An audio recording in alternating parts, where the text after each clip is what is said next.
Right, so the ceasefire in Gaza has been shattered overnight. I hesitate to say ended because functionally it ended some time ago. Israel has been breaching the ceasefire across Gaza for weeks, not least with its blockade of aid going on for the last 2 weeks. But last night's attacks were certainly the largest since before the ceasefire came into effect, and therefore very much do herald the fact that we're back to square one now, to where we were before, and with it any semblance of hope for peace in the region in the immediate future. In the early hours of the morning, Israel launched a devastating series of airstrikes across Gaza, killing hundreds of Palestinians, mostly women and children, and injuring countless others. This brutal assault marks a return to the genocidal violence that has characterized Israel's military campaigns in Gaza for a great many years, but certainly to most people's notice since the events of October 7, 2023. However, this time, the timing and motivations behind the attacks are impossible to ignore and impossible to propagandize. Where Hamas obviously bear some responsibility for the events of October 7th, what came after in Gaza was on Israel. And the resumption of attacks now, the genocide, is also on Israel. The resumption of violence comes as Israeli Prime Minister Benjamin Netanyahu, facing mounting political pressure as we know he does, with his coalition government teetering on the brink of collapse if he didn't do what his far-right coalition partners wanted, which was to finish the job as they put it.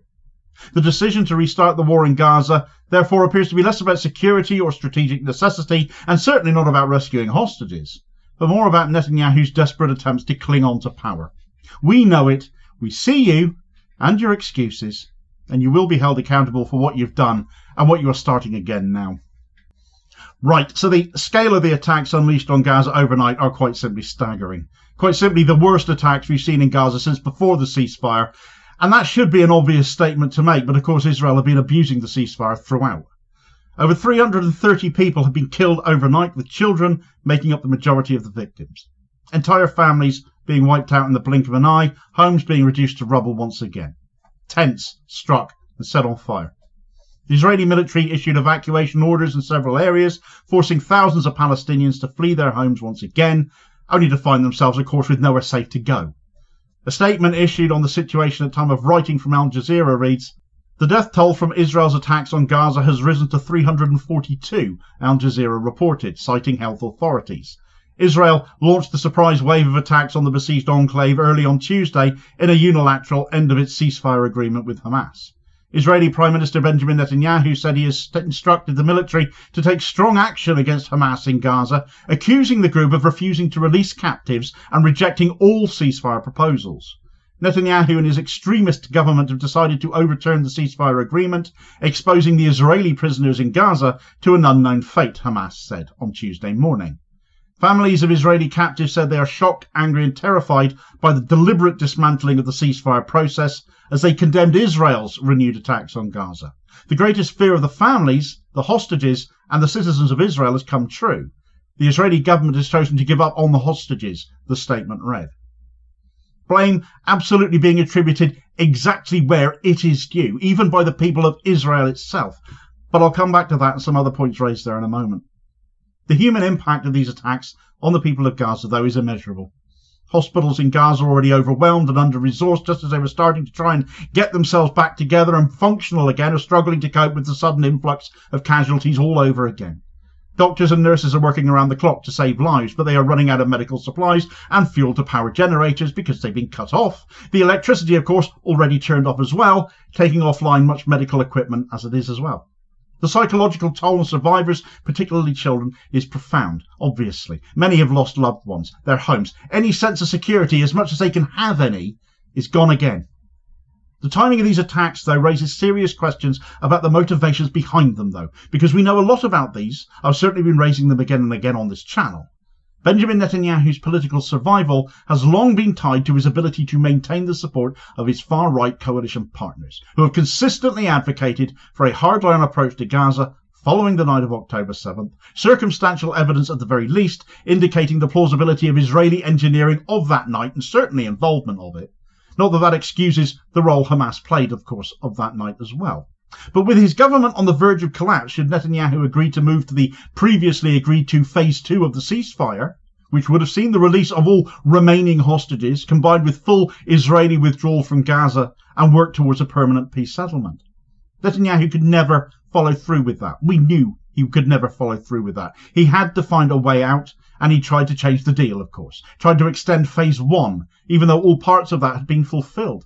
Tried to force the issue by cutting off aid and electricity, back to committing war crimes. And when that didn't work, he decides to just unilaterally end the ceasefire, and making the ridiculous claim that this was necessary to secure the release of the hostages that are left in Gaza, when even his own people don't buy that. The hostages were being released. The deal was sound. Both sides were sticking to it. The only problem with it was that phase 2 would dump Netanyahu himself out of power as his government collapsed, and therefore he has put himself first. Every single injury and fatality overnight was in order for Netanyahu to stay in power. There is no other reason behind it. That is it. This was a calculated move by Netanyahu that a return to the genocide in Gaza would rally his coalition around him and shore up his own position. This is something Netanyahu has done throughout his career. He has repeatedly escalated violence in Gaza to distract from domestic scandals and consolidate power. And there is an argument that everything that has led up to where we are today in Gaza has been by his design.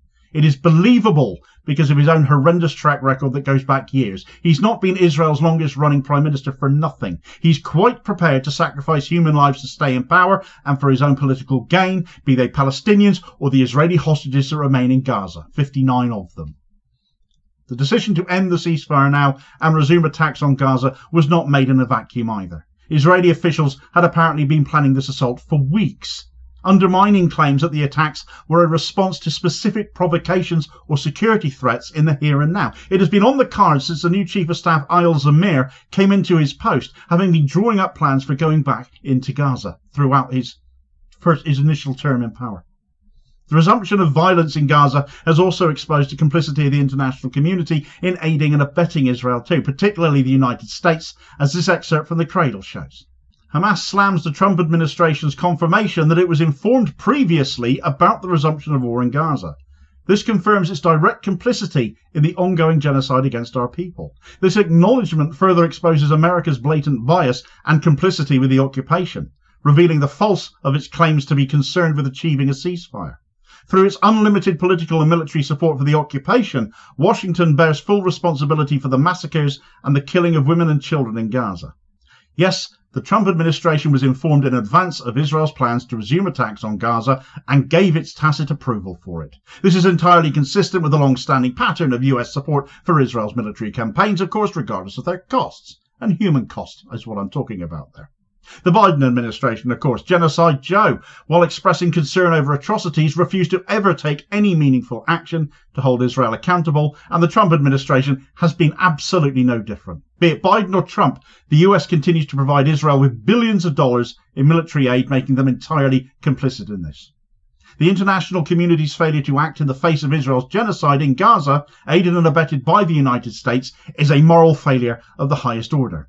The United Nations and other international bodies have repeatedly condemned Israel's actions, but these condemnations have not been backed by any action to enforce international law.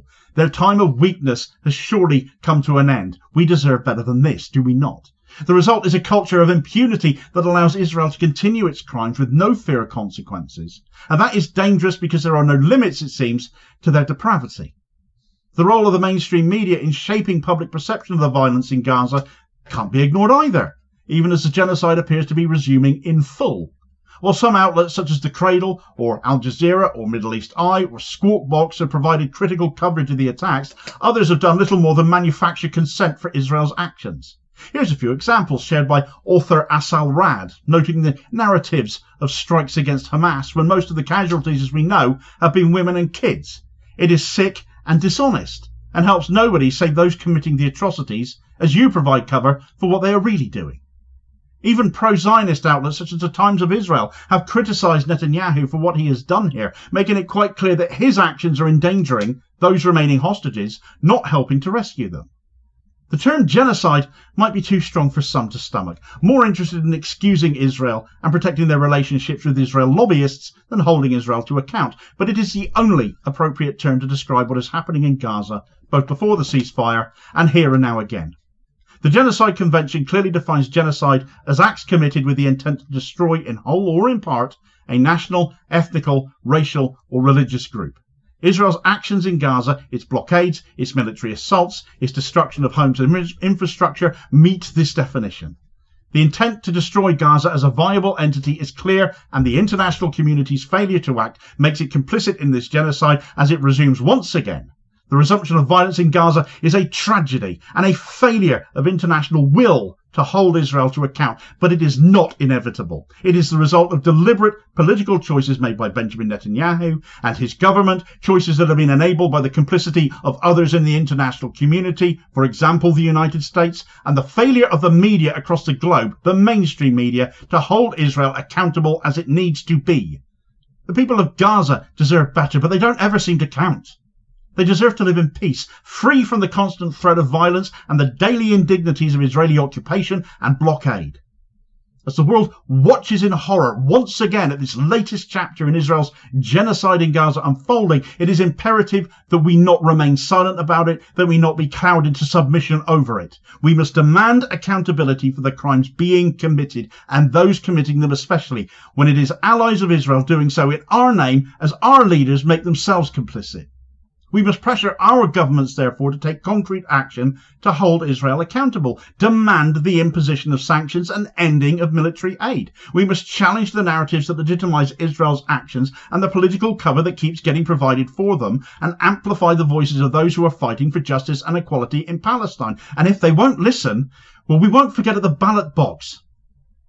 The end of the Gaza ceasefire is not just a tragedy for the people of Gaza, it is a test of our collective humanity that we not let this carry on and define us or be done in our names. All of the actions Israel now are taking going forwards will be more evidence being provided for that case of genocide being made against them at the ICJ.